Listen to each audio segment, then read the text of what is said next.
এখনো এদিক সেদিক ঘোরাফেরা করছি। কেন ঘোরাফেরা করছি একটু ভাবতে হবে। আসলে ইদানিং কালে ইসলামিক প্রোগ্রামগুলো মানুষ দেখতে আসে, যেটা মোটেও কাম্য ছিল না। আপনারা কি দেখতে এসেছেন না শুনতে এসেছেন? শুনতে এসেছেন? একটু হাত তুলে দেখান তো কে কে শুনতে এসেছেন। একটা তাকবীর দেওয়া যাবে? তাকবীর দেওয়া যাবে? বেলালের মতো শত নিপীড়ন সহে শুধু আল্লাহর তাওহীদ বুকেতে লয়ে আকাশ বাতাস মুখরিত করে তাকবীর ধ্বনি দেই একবার, লিল্লাহ তাকবীর।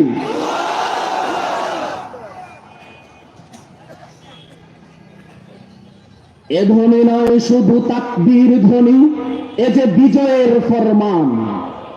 এ ধ্বনি দিয়েই আজ গাইব মোরা স্রষ্টার জয়গান।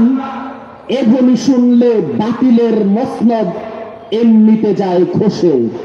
তাই বলি এভাবে চুপ করে থেকো না আর বসে, চিৎকার করে ধ্বনি দাও আরেকবার, লিল্লাহ তাকবীর।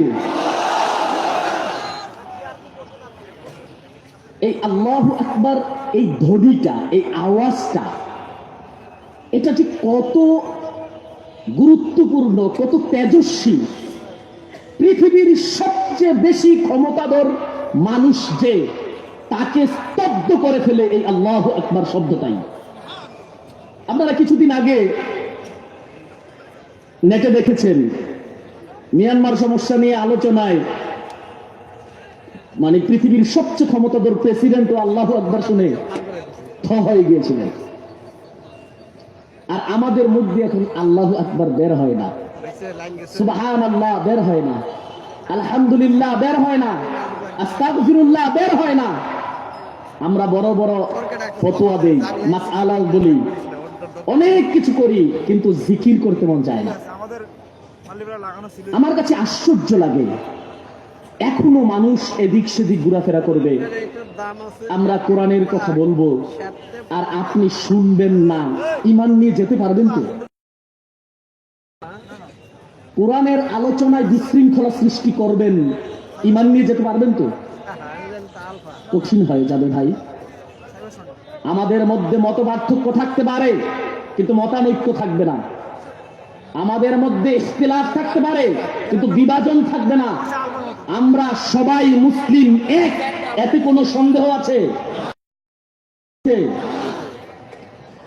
কে বলে হানাফি, কে বলে শাফি, কে করে মালিকি, হাম্বলি ভেদাভেদ, ইসলাম মোদের একটাই ধর্ম। আমি বলি আমরা সকলেই এক। সন্দেহ আছে কারো? সন্দেহ আছে? শিয়া সুন্নির দ্বন্দ্ব কলহে নিজেকে জড়াতে চাই না আর, প্রয়োজন মনে করি না মোরা কাদরিয়া চিশতিয়া নকশবন্দিয়া তরিকার।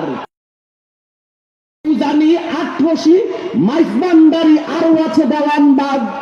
ইসলাম মোদের একটাই ধর্ম, তার মাঝে কেন এতটা ভাগ? প্রশ্ন থাকে না? চলো মোরা আজ সব ভুলে যাই, যত ভাগাভাগি, যত মতভেদ, মুস্তাকিমের পথে চলো চলি সবে, মুসলিম মোরা সকলেই এক। ঐক্য হওয়া যাবে না? ঐক্য হওয়া যাবে? আলহামদুলিল্লাহ, আমার শ্রদ্ধা ভাজন বড় ভাই আপনাদের মাঝে এসে পৌঁছেছেন। তিনি মুসলিম ঐক্যের উপর কথা বলবেন ইনশাআল্লাহ। আমি মুসলিম ঐক্যের উপর কথা বলবো না, তবে মুসলিম ঐক্যটা কি ধরে হবে সেটার উপর কিছু কথা বলবো ইনশাআল্লাহ। আমি আপনাদের সামনে কালামুল্লাহ থেকে 4 নম্বর সূরা, সূরা নিসার 59-60 দুটি আয়াত তিলাওয়াত করেছি। আল্লাহ সুবহানাহু ওয়া তাআলা ঐক্যের ভিত্তি কি হবে সেই বিষয়ে এখানে স্পষ্টভাবে উল্লেখ করেছেন। আল্লাহ বলছেন, ইয়া আইয়ুহাল্লাযীনা আমানু আতিউল্লাহ, হে বিশ্বাসীগণ তোমরা আল্লাহর ইতাআত করো। আল্লাহর অনুগত হও। আল্লাহর অনুগত হওয়া মানে একবার ব্যবহার করতে পারো। আল্লাহ যা করেছেন আপনি তা করবেন। বুঝেননি কথাটা? আল্লাহর অনুগত হওয়া মানে আল্লাহ যা করেছেন আপনি তা করবেন না। আল্লাহ আমাদের সকলকে আল্লাহর হুকুম মেনে চলতে হবে। এটা ঐক্যের প্রথম ভিত্তি, এটা প্রথম শর্ত। আমরা যদি আল্লাহর হুকুম মেনে চলতে না পারি, ঐক্য সম্ভব না, মুসলিম হওয়াও সম্ভব না, ঈমান রাখাও সম্ভব না। আজ আল্লাহ সুবহানাহু ওয়া তাআলার দিকে মানুষকে ডাকার মানুষ কম। কিসসা কাহিনী, গল্প গুজব সব চলে, কিন্তু কোরআনী তাফসীর চলে না, কোরআনের আলোচনা চলে না। আমরা 1450 বছর ধরে ইহুদি খ্রিস্টান ঐক্য হয়ে মুসলিম জাতিকে ধ্বংস করার জন্য এই ধরনের কৌশলগুলো অ্যাপ্লাই করে আজ মুসলিম জাতিকে মানে মুশরিক, এতে বিন্দুমাত্র সন্দেহ নেই। বিশ্বনবী সাল্লাল্লাহু আলাইহি ওয়াসাল্লামের আগমনের পূর্বে জাহেলিয়াতের যুগে ইসলাম নিতেছে মুসলমান, প্রশ্ন আমার মুসলিম কোথায়? সে কি আছে আজও বিদ্যমান? আলাউলের প্রশ্ন। খুব চিল্লাচ্ছেন যে অমুক জায়গায় মুসলিম ধ্বংস হয়ে যাচ্ছে, মিয়ানমারে মুসলিমরা যাযাবর হয়ে গেছে, মুসলিমদেরকে তাড়িয়ে দিয়েছে রোহিঙ্গা, এখন বাংলাদেশে গালি হয়ে গেছে। অথচ এই মিয়ানমার, এই আরাকান রাজ্যকে মুসলিমরা শত শত বছর শাসন করেছে। কোথায় আছে সে মুসলিম? কোথায় আছে সে মুসলিম? এই ভারত উপমহাদেশে যদি মুসলিম থাকে, তাহলে বাবরি মসজিদ ভাঙ্গা তো দূরের কথা, ওখানে স্পর্শ করার স্পর্ধা পৃথিবীর কারো ছিল না। মানে কি? আপনি মুসলিম? কোথায় মুসলিম? খুব তো কাহে তো দুনিয়া হতে বিদায় নিতেছে মুসলমান, প্রশ্ন আমার মুসলিম কোথায়? সে কি আছে আজও বিদ্যমান? চলন তোমার হিন্দুয়ানি খ্রিস্টানি সপ্তম গুণ, ইহুদিও শরম পায় দেখিলে তোমার এসব গুণ। বিশ্বাস করেন, হিন্দুরা হিন্দু ধর্ম মানে, খ্রিস্ট ধর্ম মানে, আর মুসলিমরা ইসলাম মানে, হিন্দু ধর্ম মানে, খ্রিস্ট ধর্ম মানে, ইহুদিদের ধর্ম মানে, মুসলিমরা যত রকমের পলিসি আছে সব মানে। মানে কি? ইহুদি লজ্জা পায় মুসলিমদের এই দৃষ্টি দেখি। মৃত্যুর পর 40-এ মুসলিমরা করে কি করে না? করে কি করে না? এটার ভিত্তি তো হচ্ছে শ্রাদ্ধ, যেটা হিন্দুরা করে। Happy birthday to you.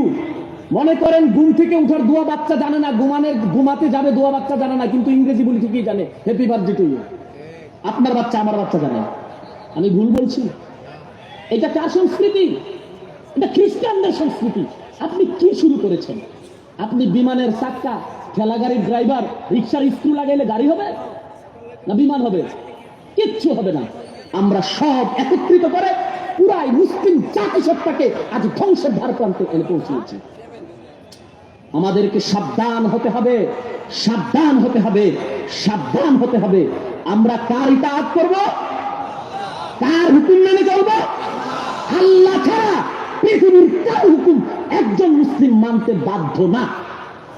এই কারণে যদি বাবাকে হত্যা করতে হয় তবুও করবে, কিন্তু হুকুম মানবে না আল্লাহ ছাড়া। এর নাম ইসলাম, এর নাম মুসলিম।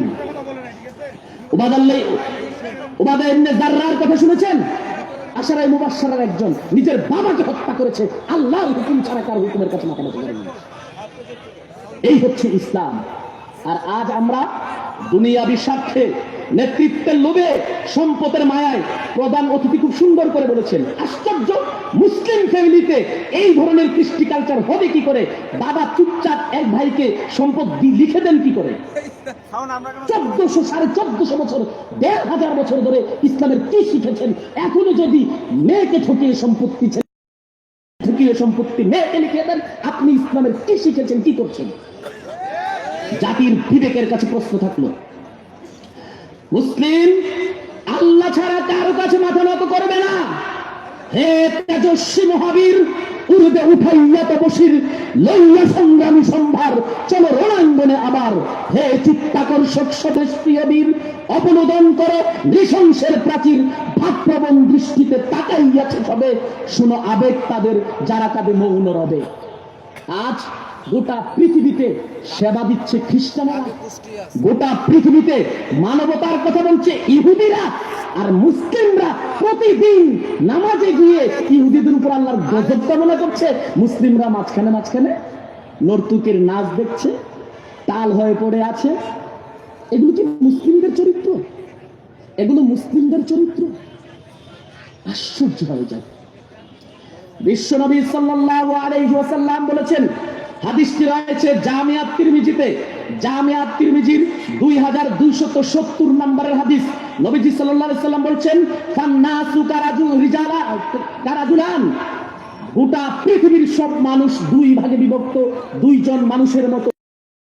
সব মানুষ দুই ভাগে বিভক্ত, দুইজন মানুষের মতো। এক,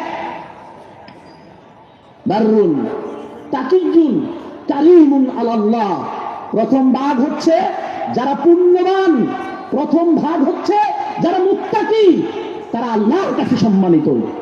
আজ আপনি পুণ্যবান হতে পেরেছেন, আজ আপনি মুত্তাকি হতে পেরেছেন, আপনি আল্লাহর কাছে সম্মানিত হওয়ার চেষ্টা করেছেন? প্রশ্ন থাকছে। আরেক ভাগ, যদি আপনি এটা না করেন তাহলে অটো আপনি অন্য ভাগে পড়ে যাচ্ছেন। অন্য ভাগ কি? ফাজিরুন, অপরাধী, পাপাচার, পাপিষ্ঠ। ওই ভাগে যদি পড়ে যাই তাহলে অবস্থাটা কি হবে? ওই ভাগে যদি পড়ে যাই অবস্থাটা কি হবে? বিশ্বনবী সাল্লাল্লাহু আলাইহি সাল্লাম বলছেন, হাই আলাল্লাহ, আল্লাহর কাছে তার কিছুই অবশিষ্ট থাকবে না, কিচ্ছু পাবেন না আল্লাহর কাছে এক শাস্তি ছাড়া। আজ বিশ্বাস করেন, বিশ্বনবী সাল্লাল্লাহু আলাইহি ওয়াসাল্লামের হাদিসগুলোর দিকে যখন তাকাই অবাক হয়ে যাই, অবাক হয়ে যাই। নবীজি সাল্লাল্লাহু আলাইহি ওয়াসাল্লাম বলছেন, হাদিসটি পাবেন সহিহুল জামে 5467 নম্বরের হাদিস। নবীজি সাল্লাল্লাহু আলাইহি ওয়াসাল্লাম বলছেন, লা ইয়াকুনান্না ফি হাদিসুন কাযফুন ওয়া নাসফুন। বিশ্বনবী সাল্লাল্লাহু আলাইহি ওয়াসাল্লাম বলছেন, আমার এই উম্মতের মধ্যে তিনটা আযাব, তিনটা গজব চেপে বসবে, তিনটা গজব চেপে বসবে। এক, বিশ্বনবী সাল্লাল্লাহু আলাইহি ওয়াসাল্লাম খাসফুন, মাটি ধসে মানুষ নিহত হবে, মাটি ধসে মানুষ নিহত হবে। বিশ্বনবীর উম্মত, এই উম্মতের কিছু মানুষ মাটি ধসে ধ্বংস হবে। কে বলছেন? নবীজি সাল্লাল্লাহু আলাইহি ওয়াসাল্লাম বলছেন, যিনি ব্যক্তি জীবনেও কখনো মিথ্যের আশেপাশে যাননি, গোটা মানব জাতি নিয়ে এইরকম ভবিষ্যৎবাণী তিনি করেছেন। তারপর বলছেন, ওয়াকাজবুন, বহু শুনেছেন লূতের গোত্রকে কিভাবে ধ্বংস করা হয়েছে, নূহের গোত্রকে কিভাবে ধ্বংস করা হয়েছে, বহু শুনেছেন। ফেরাউনের গোত্রকে কিভাবে ধ্বংস করা হয়েছে, বহু শুনেছেন। কিন্তু আমরা যে ধ্বংসের ধার প্রান্তে দাঁড়িয়েছি, এটা কি শুনেছেন? আল্লাহর নবী বলছেন, ওয়াকাসফুন, আসমান থেকে পাথর বর্ষণ করে এ জাতির কাউকে হত্যা করা হবে। কে বলছেন? নবীজি বলছেন।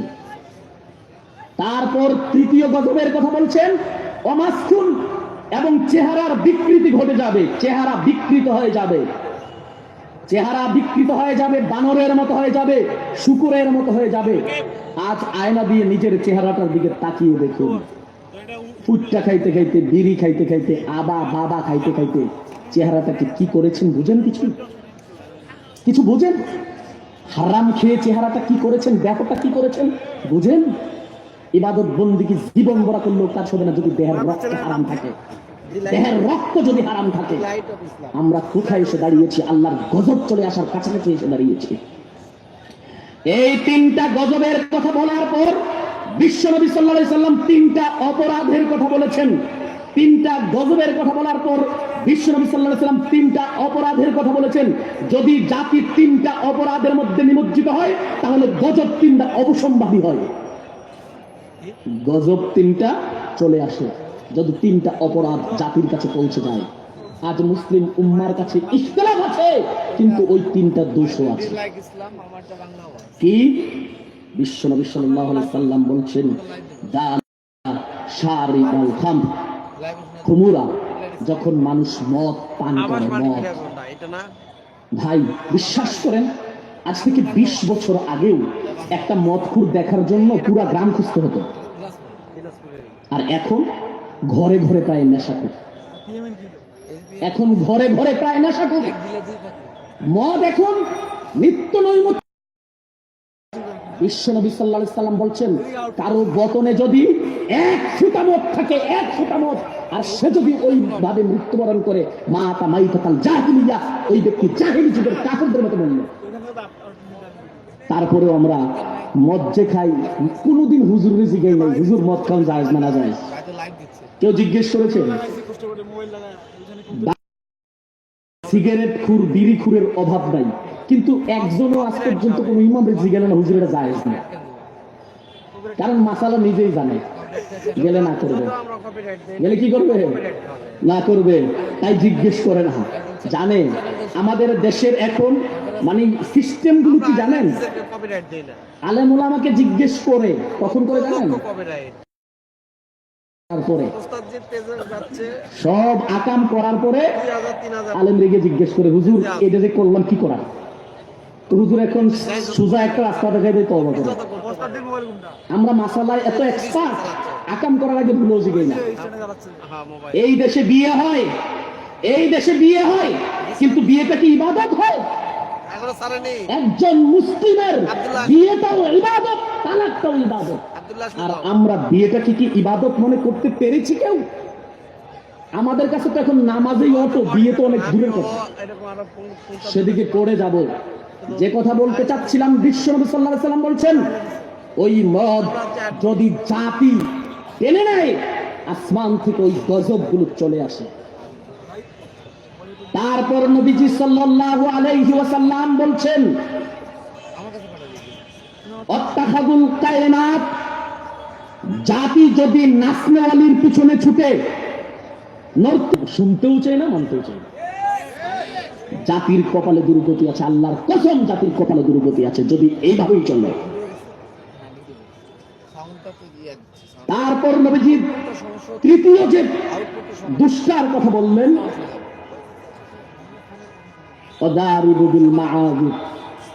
মানুষ যখন বাদ্যযন্ত্রের তালে তালে চলবে, বাদ্যযন্ত্রকে প্রাধান্য দিবে, মিউজিকটাকে মানুষ যখন কাছে টেনে নিবে, আল্লাহর গজব তখন কাছে চলে আসবে। আজ বিশ্বাস করেন, বিশ্বাস করেন, আজ থেকে 20 বছর আগে আমাদের মাথায় ঢুকেনি এই কথা যে মসজিদের মধ্যে বাজনা বাজবে। আমাদের মাথায় ঢুকেনি এই কথা। 20 বছর আগের কথা বলছি, আমার কথা বলছি। আমার মাথায় ঢুকেনি মসজিদেও মিউজিক বাজবে। আর আমি চ্যালেঞ্জ করে বলতে পারি, বাংলার মাটিতে একটা মসজিদ আপনি পাবেন না যেটাতে কোনো নামাজের ওয়াক্তে মোবাইলের বাজনা বাজেনি। আমি কি ভুল বলেছি? আপনি কিসের মুসল্লি? আপনি ডোল তবলা লইয়া মসজিদ পর্যন্ত চলে গেলেন, নিজের দেমাগ নেই, দেমাগ, বিবেক নেই, বিবেক, নিজের চিন্তা চেতনাকে সব খেয়ে ফেলেছে কেউ। মসজিদের ভিতরে ঢুকার আগে মোবাইলটা বন্ধ করতে পারলেন না কেন? যদি বন্ধ করার যোগ্যতা নাই থাকে, তাহলে ওটাকে পকেটে নিয়েছেন কোন অধিকারে? আশ্চর্য হয়ে যায়, আশ্চর্য হয়ে যায়। মোবাইল যে আবিষ্কার করেছে, আবিষ্কারে মোবাইলের সঙ্গে কি ফ্রি দিয়েছে জানেন? তার প্রেমিকার নাম হলো। মোবাইল চালানো জানো কার না জানো, বটম চিনো কার না জানো, খেলো কিন্তু 3 বার বলে। মুসলিমদের মুখ থেকে সালাম উঠে গেছে, হেলো চলে এসেছে। মুসলিমদের মুখ থেকে সালাম উঠে গেছে, হেলো চলে এসেছে, হেলো চলে এসেছে। আপনি মোবাইলের জনকের প্রেমিকার কথা বলতে খুব ভালো লাগে না, আর বিশ্বনবী সাল্লাল্লাহু আলাইহি ওয়াসাল্লামের শান্তির বার্তা পৌঁছাতে আপনার মনে থাকে না? আসসালামু আলাইকুম বলা যায় না? হেলো 3 বার বলা যায়, আসসালামু আলাইকুম 1 বার বলা যায় না? বিশ্বনবী সাল্লাল্লাহু আলাইহি ওয়াসাল্লাম যখন মক্কা থেকে মদিনায় এসেছেন, মদিনায় আসার পর আনাস রাদিয়াল্লাহু তাআলা আনহু বলেন, আমি বিশ্বনবী সাল্লাল্লাহু আলাইহি সাল্লামের সঙ্গে যখন সাক্ষাৎ করতে যাই, গিয়ে দেখি তিনি জাতিকে উদ্দেশ্য করে তিনটি কথা বলছেন। জাতিকে উদ্দেশ্য করে তিনটি কথা বলছেন। নবীজি সাল্লাল্লাহু আলাইহি ওয়াসাল্লাম বলছেন, আইয়ুহান নাস, হে মানব মণ্ডলী শুনে রাখো, আফসুস সালাম, তুমি সালামের প্রসার। কয়বার সালাম দিবে কোনো লিমিট নেই। খারাপ হলে লাগাতাম মানুষ ঘরে যেতে সালাম দিবে, মসজিদে যেতে সালাম দিবে, কারো বাড়িতে যেতে সালাম দিবে, কারো সঙ্গে সাক্ষাৎ হলে সালাম দিবে, কারো সঙ্গে কথা বললে সালাম দিবে। অথচ আজ মুসলিমদের মুখে সালাম নাই। স্বামী স্ত্রীকে সালাম দেয় না, শরম লাগে। আমার কাছে রুগী কিন্তু কষ্ট পাবে, দৌড়ে বাইকে রুগীর শোনাই তুইব, কারণ ঠিক অপারেশন যখন করে তখন মানে জ্ঞান মানে সেন্স লেস করে করে অথবা জোর করে ধরে করে। আমরা তো এখন মিষ্টি মিষ্টি আওয়াজ মনে চাই, মিষ্টি মিষ্টি কথা মনে চাই, কারণ আমরা তো সব এখন ওই পর্যায়ে চলে গেছি। আমাদেরকে সোজা পথে আসতে হবে, সোজা পথে আসতে হবে, সিরাতে মুস্তাকিমের উপর আসতে হবে, আল্লাহর হুকুম মেনে চলতে হবে। বিশ্বাস করেন, বাংলাদেশে এমন একটা বুকা মুসলিম আপনি পাবেন না যে বলবে সুদ হালাল একটা চ্যানেল বা এটার হুকুম জানে না। পাবেন পাবেন পাবেন। আজ মুসলিমদের ঘরে ঘরে সুদ। বলেছি আমি ভুল বলেছি? মুসলিমরা রোজা থাকে কিনা? রোজা থাকে। কেন থাকে? মুসলিমরা আল্লাহর কাছে সাক্ষ্য দেয়, দেখায়, আল্লাহ তোমার হুকুম মানতে গিয়ে আমি সারা দিন ভর না খেয়ে থাকতে পারি, কিন্তু ঈদের ভরে সুদ চলে। মানে কি? মানে কি? মানে কি? আপনি কি সাক্ষ্য দিলেন? কি করলেন? আপনার ঘরে সুদ? সুদ! আমি আশ্চর্য হয়ে যাই। প্রথম ভাবতাম ছাত্র জীবনের কথা যে রিকশাওয়ালার উপার্জনটা 100% হালাল, কারণ ঘা থেকে ঘাম জড়ত, কঠোর পরিশ্রমে পেটুল চেপে আমাদেরকে বয়ে নিয়ে যেত। কিন্তু নোবেল প্রাইজ পাওয়া একজন বিশ্ববিখ্যাত ব্যক্তি ওই রিকশাওয়ালা গুলোকে প্রত্যেকটাকে সুদের ঘরে নিয়ে ছেড়েছে। সুদের ঘরে নিয়ে ছেড়েছে। সারাদিন কঠোর পরিশ্রম করে, হয় কিস্তি জমা দেওয়ার জন্য, না ওই সঞ্চয় জমা দেওয়ার জন্য। মানেটা কি? মানেটা কি?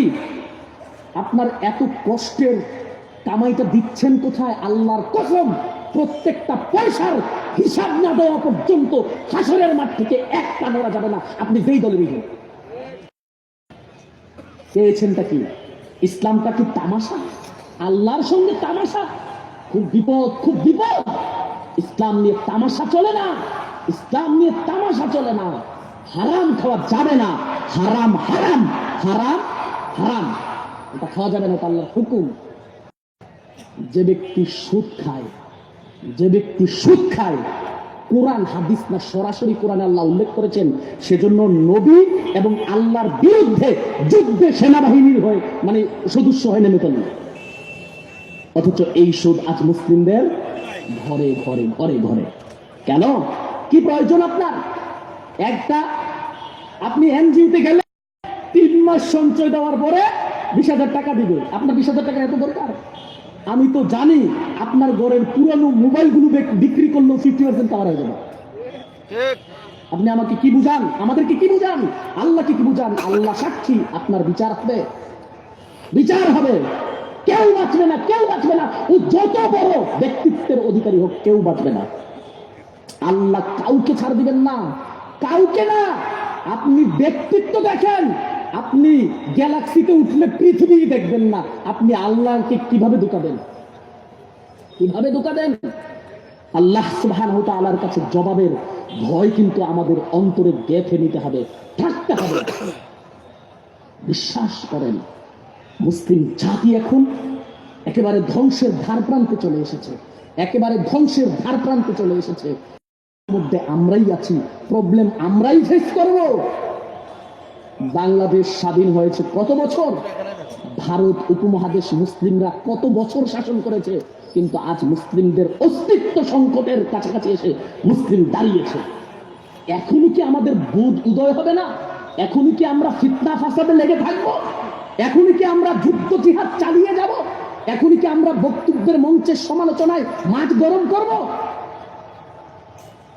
বিপদ আছে কপালে, বিপদ। সুদকে চিরকালের জন্য না করে দিতে হবে। প্রয়োজন হলে সারাদিনে 4 বার না 1 বার খাবেন, তবুও সুদ চলবে না, তবুও সুদ চলবে না। এনজিওর হিসাব নিকাশকে গুটিয়ে ফেলেন, চলবে না। যদি বাঁচতে চান চলবে না। আপনি যাই হন, যত বড় ব্যক্তিত্বের অধিকারী হন, চলবে না। আপনাদের এই ভুল সিদ্ধান্তে, ভুল বুঝার কারণে আজ মুসলিম জাতি অস্তিত্ব সংকটে ভুগছে, তাই কিন্তু এড়াতে পারবেন না। এইরকম ভাবে আল্লাহ যা হারাম করেছেন ওটার বিপরীত হবে, হারামটা করা যাবে না কোনোভাবেই না। শিরক চরম ভাবে হারাম, শিরক চরম ভাবে হারাম, চরম ভাবে হারাম। বিশ্বাস করেন, আজ মুসলিমদের প্রতিটা পদক্ষেপ শিরকের কাছে চলে যাচ্ছে। আমরা হতাশায় ধুকে ধুকে মরছি। মুসলিম জাতির বোধোদয় হবে কবে? কবে কবে হবে মুসলিম জাতির বোধোদয়? আমরা শিরক করব, সিজদার মালিক আল্লাহ, আর আমরা সিজদা এখন গজার মাছ কেউ দেই, কাসিম কেউ দেই, বটগাছ কেউ দেই, পাথর কেউ দেই। জাহিলি যুগের কবিতা মনে পড়ে গেল। পূর্বে তোমার দৃশ্য ছিল চমৎকার, কেউ পূজিত গরু ছাগল, কেউ পূজিত গাছ বানর, সাকার পূজায় নিত্যরত নিখিল বিশ্ব চরাচর, কে পূজিত কে মানিত আকারবিহীন একেশ্বর। কবির কবিতা। এখানেও অনেক কথা আছে। ওই আল্লাহকে কেউ মানতে বলে এক নবীর নবুয়তের সীমানাকে সমাপ্ত টেনে নতুন নবী পাঠানো হয়েছে। আর আমরা হচ্ছে শেষ নবীর উম্মত। কথাটা মাথায় ঢুকিয়ে নেন। যদি কারো সন্দেহ থাকে ওই ইসলাম থেকে খারেজ, তার আবার ইসলাম গ্রহণ করতে হবে, না হয় হত্যাযোগ্য অপরাধ। এক, আল্লাহ সুবহানাহু ওয়া তাআলার নির্দেশ আমরা কিভাবে মেনে চলবো? নবুয়ত শেষ হয়ে গেছে যদি আল্লাহর সঙ্গে কেউ শিরকে নেমে গেছে। আর আমরা শেষ নবীর উম্মত, যদি আমরা নেমে যাই তাহলে শুধু নবুয়ত শেষ হবে না, গোটা বিশ্ব শেষ হবে, গোটা বিশ্ব শেষ হবে, গোটা বিশ্ব শেষ হবে, থাকবে না কিছুই। অতএব শিরক ছেড়ে দিতে হবে, শিরক ছেড়ে দিতে হবে। ও যত বড় রাজনৈতিক নেতা হোক, ও যত বড় মুফতি মুহাদ্দিস হোক, ও ওলি গাউস কুতুব তো দূরের কথা, ও নবী রাসূল পয়গম্বর হলেও ছেড়ে দিতে হবে। আল্লাহ সুবহানাহু ওয়া তাআলা বিশ্বনবী মুহাম্মদুর রাসূলুল্লাহ সাল্লাল্লাহু আলাইহি ওয়াসাল্লামকে কুরআনুল কারীমে 2টা জায়গায় একটু ধমকের সুরে কথা বলেছেন। তার মধ্যে একটা জায়গায় বলেছেন 39 নম্বর সূরা, সূরা জুমারের 65 নম্বর আয়াতের শেষাংশে আপনি পাবেন, আল্লাহ বলছেন ওয়ালাকাদ উহিয়া ইলাইকা ওয়া ইলাল্লাযীনা মিন ক্বাবলিক লাইন আশরাকতা লায়াহবাতান্না আমালুকা ওয়া লাতাকুনান্না মিনাল খাসিরিন। কোরআন হাদিস না, এখানে কোনো জায়গা নেই, ইখতিলাফের কোনো জায়গা নেই। স্বীকার করলে মুমিন মুসলিম, অস্বীকার করলে কাফের, ইখতিলাফের কোনো জায়গা নেই। কি বলছেন আল্লাহ নবীজিকে? ওয়ালাকাদ উহিয়া ইলাইকা ওয়া ইলাল্লাযীনা মিন ক্বাবলিক, হে রাসূল তোমার কাছে ওহী এসেছে। ওটা তাকাব্বুরের বিষয় না, ওহী এসেছিল। লাইন আশরাকতা, তোমার সঙ্গে যদি শিরকের সম্পর্ক থাকে, তুমি যদি শিরক করো, লায়াহবাতান্না আমালুকা, অবশ্যই তোমার জিন্দেগির আমল বরবাদ। কে বলছেন? আমার কথা বুঝেন, কথা বুঝেন, উত্তর দেন। কে বলেছেন? কে বলেছেন? কাকে বলেছে? অফ দ্য ওয়ার্ল্ড হযরত মুহাম্মদ সাল্লাল্লাহু আলাইহি ওয়াসাল্লাম ইজ দ্য মোস্ট সাকসেসফুল। আর তাকে বলছেন শিরকের সঙ্গে সম্পর্ক থাকলে তোমার জিন্দেগির আমল অবশ্যই বাতিল। আল্লাহ বলছেন, এ কথা বলেও আল্লাহ ছাড়েননি। আল্লাহ তারপরে বলছেন ওয়ালা তাকুনান্না মিনাল খাসিরিন, তুমি ক্ষতিগ্রস্তদের অন্তর্ভুক্ত হয়ে যাবে। আজ আমরা ভাই একটু কথা বলবো, রাগ করবেন? একটু কথা বলবো, রাগ করবেন? আমাদের দেশে সুফিবাদ আছে না, পীরতন্ত্র আছে না? কয়দিন আগে জাহাজে করে লোক জান্নাতে নেওয়ার ব্যবস্থা হয়েছিল না? জাহাজ যদি ঘাটে ভিড়ে তো হাসরের মাঠ তো হয়ে যাইতেই হবে। কথা বুঝেন না? জাহাজ যদি ঘাটে ভিড়ে হাসরের মাঠ তো হতেই হবে, না হলে ওই জাহাজ কেন আসবে? ওদের থিম হাকিকত লাগে। কথা বুঝেন? আচ্ছা এবার আসেন, এখন যারা মারেফতের দাবি করছে যে আমি আমার নামাজ রোজা লাগে না, আমি মারেফত পেয়ে গেছি, আছে না? এই দাবির পূর্ব মুহূর্ত পর্যন্ত 100% শরীয়ত মেনে আসতে হবে। কেউ কি মেনে যায়? কথা বলেন, কেউ মেনে যায়? যায়? শরীয়তের কিছুই বুঝে না, ও মারেফত পেয়ে গেছে। শরীয়তের কিছুই বুঝে না, ও তরিকত ধরে মারেফত পেয়ে গেছে।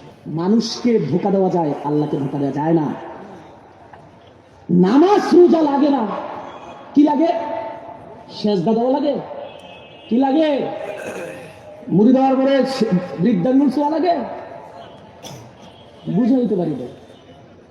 যদি কোনো ভালো মানুষের বৃদ্ধাঙ্গুল ছোঁয়া যাইতো তাহলে নবীজির লাশের অস্তিত্ব থাকলো, নবী 1400 বছরে শেষ।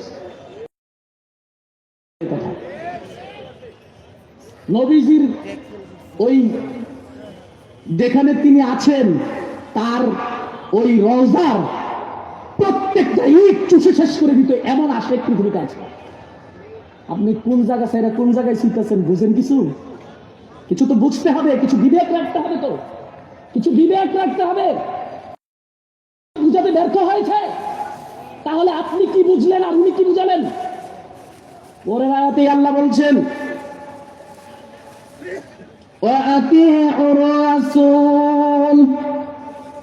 এবার আসেন, আল্লাহ বলছেন তোমরা রাসূলের ইতাআত করো, এটা ঐক্যের ভিত্তি। রাসূলের ইতাআত করো, এটা ঐক্যের ভিত্তি। কোরআনের এক জায়গায় নয়, স্পষ্ট 12 জায়গায় আল্লাহ এই বক্তব্যটা দিয়েছেন। কয় জায়গায়? 12 জায়গায় আপনি পাবেন। 3 নম্বর সূরা, সূরা আলে ইমরানের 32 নম্বর আয়াতে, 132 নম্বর আয়াতে। 4 নম্বর সূরা, সূরা নিসার 59 নম্বর আয়াতে। 5 নম্বর সূরা, সূরা মায়েদার 92 নম্বর আয়াতে। 8 নম্বর সূরা, সূরা আনফালের প্রথম আয়াতে 20 নম্বর আয়াতে, 46 নম্বর আয়াতে।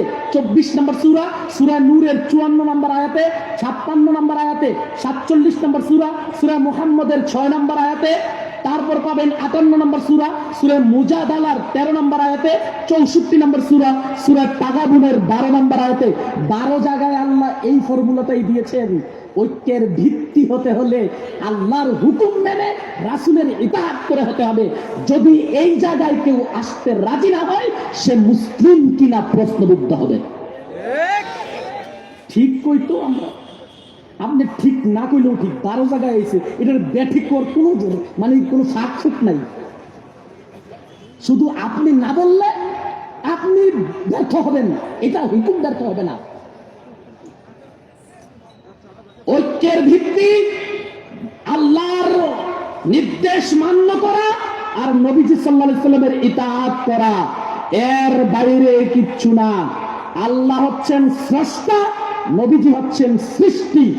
এখন মুসলিমদেরকে সম্মান এমন ভাবে নবীর দেখাইলো, দেখাইতে দেখাইতে আল্লাহর মধ্যে নবীজিরই শুধু বিলীন করে নাই, নিজেও বিলীন হয়ে যায়। মানে কি? আপনাকে বলছি, ইহুদি জাতি পথভ্রষ্ট হয়েছে কেন? প্রত্যেক নামাজে গায়রিল মাগদুবি আলাইহিম বলছেন কেন?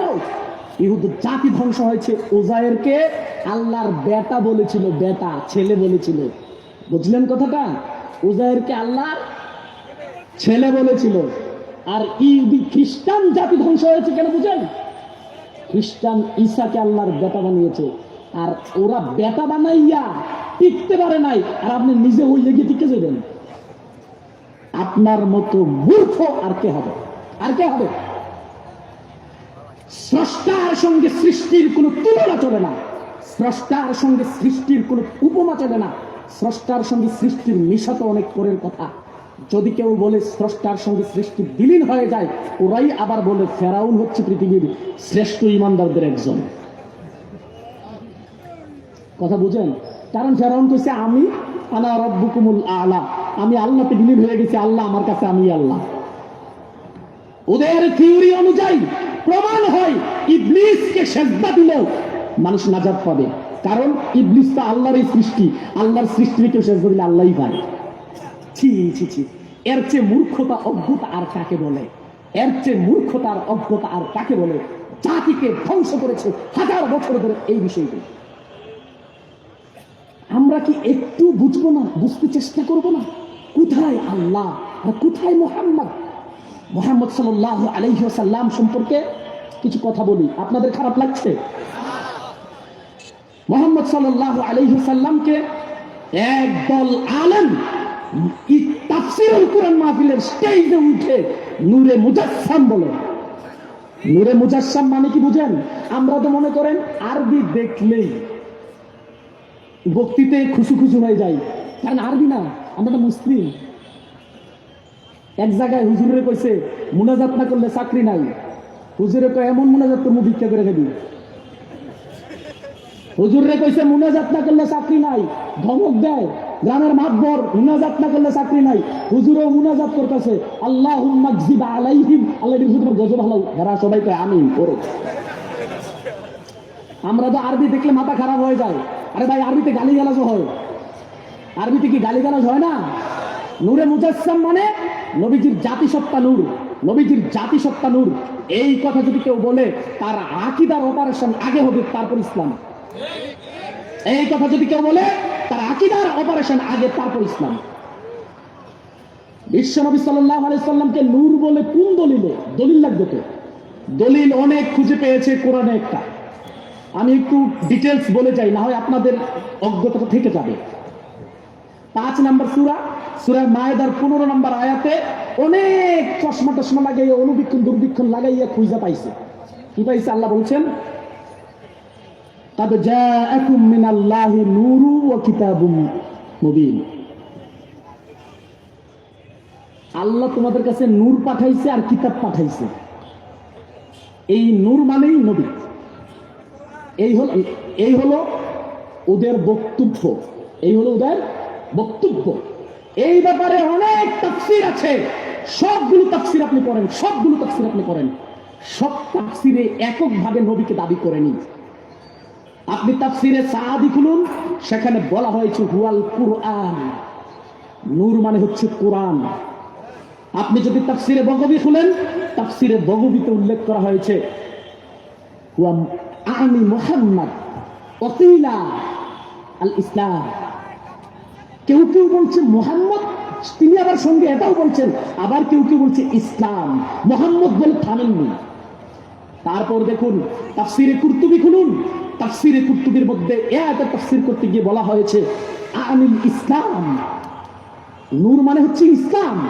ওয়াকিলা মুহাম্মদ, কেউ কেউ বলছে মুহাম্মদ। এবার আমি আপনাদের কাছে প্রশ্ন করছি, কেউ কেউ তো দূরের কথা, গোটা পৃথিবীর সব মুফাসসির যদি ওনাকে নূর বলেন, তবু নূরে মুজাসসাম হন না।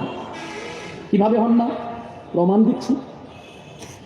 নূর মানে কোরআন, আল্লাহ বলছেন। নূর মানে তাওরাত, আল্লাহ বলছেন। নূর মানে ইনজিল, আল্লাহ বলছেন। নূর মানে আল্লাহ, আল্লাহ বলছেন। এই সব নূর কি আপনাকে রাতের অন্ধকারে আলো দেয়? এই কোরআনকে আল্লাহ নূর বলেছেন। এখন আমি যদি সব লাইট অফ করে কোরআন পড়ার চেষ্টা করি, সম্ভব? মানে কি এই কোরআনের এই কাগজগুলোতে কি নূর নাই? নূরে মুজাসসাম মানে এর অস্তিত্ব রক্ষার জন্য যা আছে সব নূর। এই কথার মতো মিথ্যা কথা পৃথিবীতে দ্বিতীয় আর নাই। মুসলিম জাতি ধ্বংসের জন্য এরকম একটা কথাই যথেষ্ট। বিশ্বনবী সাল্লাল্লাহু আলাইহি ওয়াসাল্লাম কি? তিনি যদি নূর হন, আপনি তারে সম্মান দেন, ভালো কথা দেন, আমি কি তাকে অপমান করি?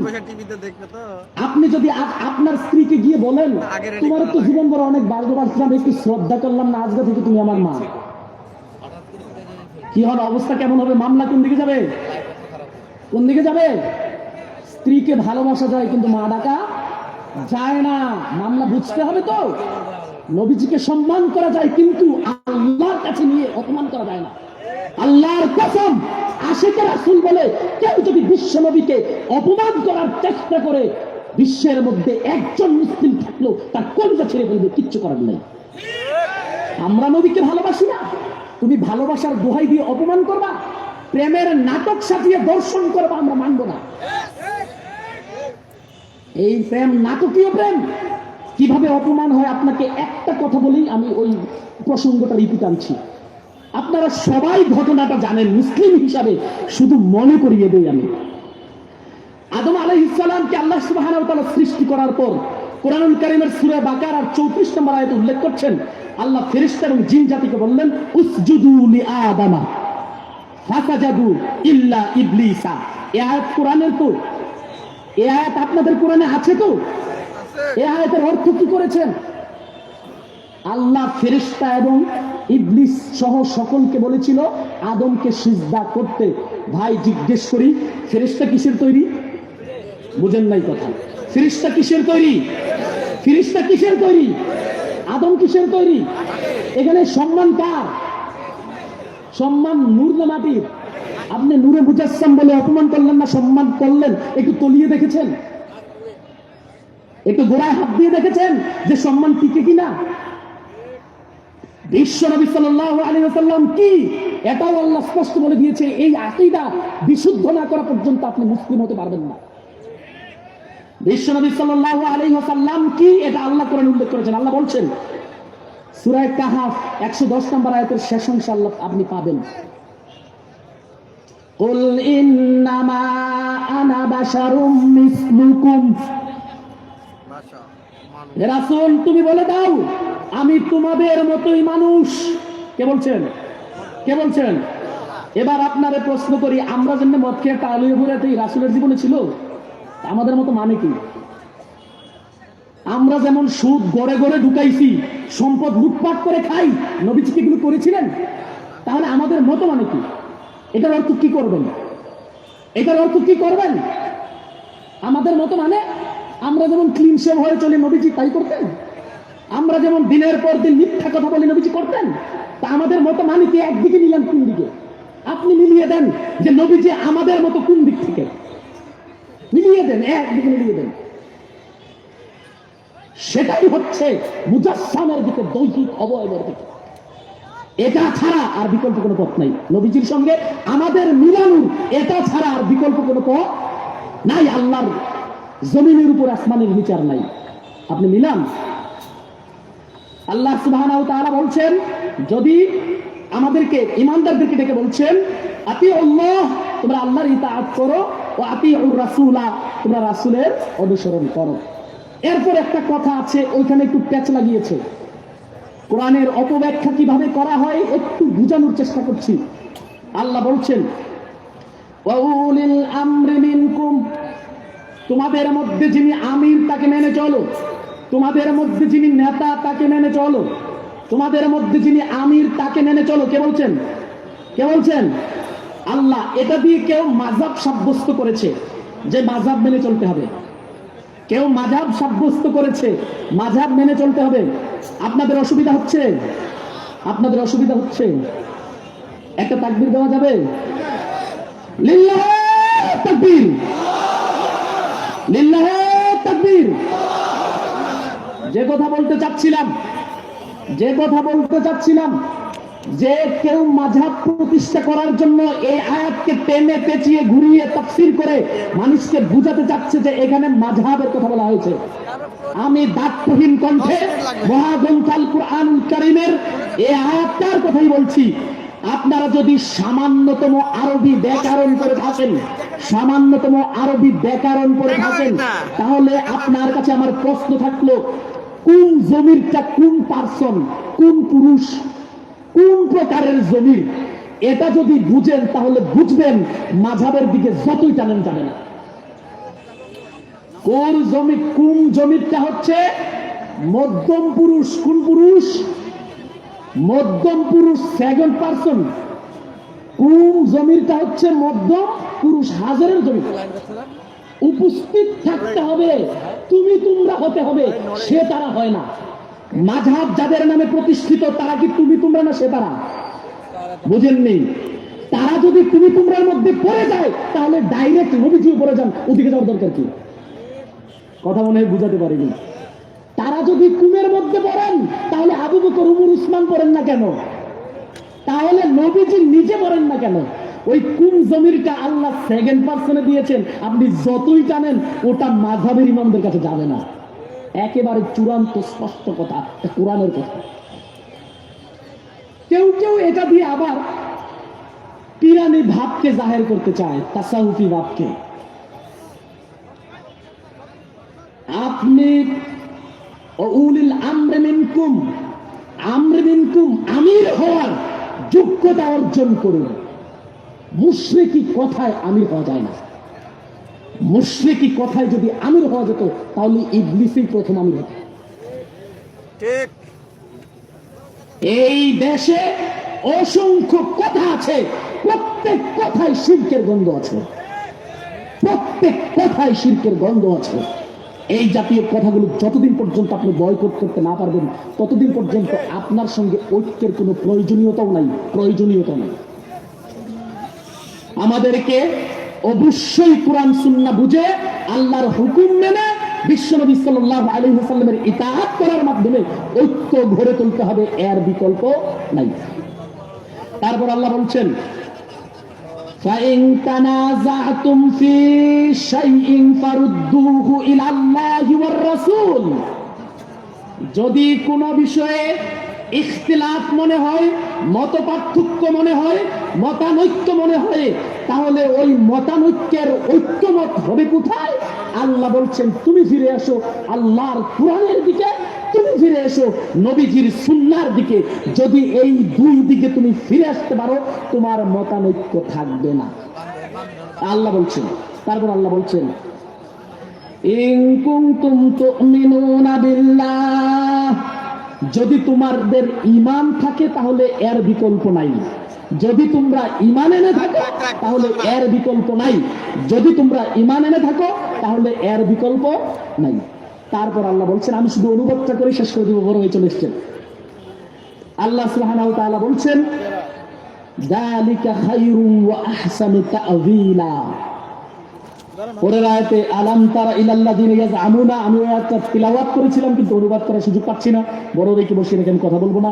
আল্লাহ সুবহানাহু ওয়া তাআলা আমাদের সকলকে কোরআন বুঝে, সুন্নাহ বুঝে, আল্লাহকে চিনে, বিশ্ব নবীকে চিনে, তাদের আল্লাহর হুকুম এবং নবীর ইতাআত করে ঐক্য হয়ে সিরাতে মুস্তাকিমের পথে হাঁটতে হবে।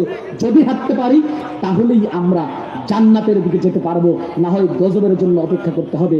আপনারাই সিদ্ধান্ত নেবেন কি করবেন। আল্লাহ সুবহানাহু ওয়া তাআলা আমাদের সকলকে হিদায়াতের উপর কায়েম ও দায়েম থাকার তৌফিক দান করুক, হিদায়াত প্রদর্শন করুক, হিদায়াতের পথে চলে জান্নাতুল ফিরদাউস পর্যন্ত পৌঁছে দেখ। আমিন। ওয়া কাইলা হাযা আস্তাগফিরুল্লাহ লিসাইল মুসলিমিন সুবহানাকা আল্লাহুম্মা ওয়া বিহামদিকা আশহাদু আল্লা ইলাহা ইল্লা আনতা আস্তাগফিরুকা ওয়া আতুবু ইলাইক। জাযাকাল্লাহু খাইরান ফিদ দুনিয়া ওয়াল আখিরাহ। জীবনে অনেক দামি কিছু হারিয়ে গেলে আমরা কান্নাকাটি তো করি, তাই না? এমনকি বেদের মেয়ে জ্যোৎস্না এই ছবি দেখেও অনেকে কান্নাকাটি করে। তবে আল্লাহর ভয়ে কতজন চোখের পানি ফেলে কান্নাকাটি আমরা করেছি। সম্মানিত উপস্থিতি, এ পর্যায়ে আমাদের মাঝে সংক্ষিপ্ত বক্তব্য রাখবে ছোট্ট সোনামণি আব্দুল্লাহ বিন জাকির। আসসালামু আলাইকুম ওয়া রাহমাতুল্লাহি ওয়া বারাকাতুহু। আলহামদুলিল্লাহি ওয়া আলা ওয়াসসালাতু ওয়াসসালামু আলা মান লা নাবিয়্যা বা'দা। রাব্বি ইশরাহলি সাদরি ওয়া ইয়াসসির লি আমরি ওয়াহলুল উকদাতাম মিন লিসানি ইয়াফকাহু কওলি। রাব্বি জিদনি ইলমা। আউযু বিল্লাহি